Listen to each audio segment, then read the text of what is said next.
سلام كمسك الختام. ریبا 73 در دارد. اعوذ بالله من الشیطان الرجیم. بسم الله الرحمن الرحیم.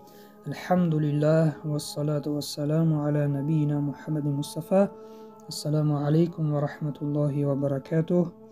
پیامبر خدا صلی الله علیه و سلم فرمودند ریبا 73 در دارد. سبکترین و ساده ترین آن مانند این است که شخص با مادرش زنا کند و بدترین نوع ریبا به آبرو و شرمنده کردن مسلمان است. روایت حاکم.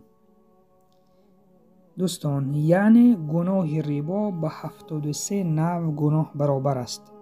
یک گناه ریباخوری و مانند 73 گناه است و سبکترین آن این است که شخص به مادر خود زنا کرده باشد. این دلالت میکند به گناه وزنین بودن ریبا. این دلالت میکند که ریبا بزرگترین گناه است، چون هیچ گناه را پیامبر صلی الله علیه و سلم به مانند زنا کردن به مادر برابر نکردند. و در دوام پیامبر صلی الله علیه و سلم می‌فرمایند و بدترین نوع آن این برابر به بی آبرو کردن مسلمان است. چون دوستان عزیز، گناه بی آبرو کردن، شرمنده کردن، تهمت کردن شخص این برابری کشتن اوست. این گفته ها در حدیث ها آمده است.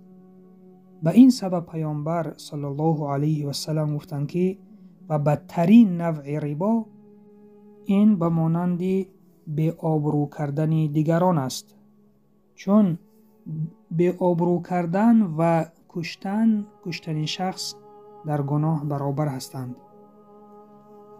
پس ای شخصانی که به ریبا دست زده اید، ای شخصانی که به این کار مشغول هستید، کدامی از شما می تواند این دو گناه ذکر شده را انجام دهد؟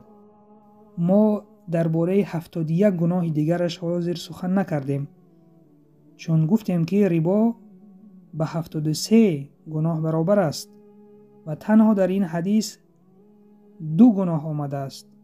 پیامبر صلی الله علیه و سلم تنها دو تاش را به ما خبر دادند. این یکمش برابر زنا کردن به مادر خود، دویمش این بی آبرو کردن شخص یا که کشتن شخص. پس کدامی از شما ای شخصانی که به این کار مشغول هستید، کدامی از شما می تواند این دو گناه را انجام دهد؟ بله، هیچ کسی از شما، زیرا این دو گناه خیلی کاری زشت هستند.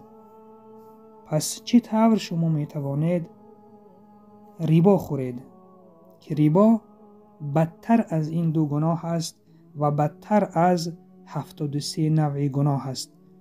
پس شما با کدام دلیل از این گناه دست نکشیده ایستاده اید؟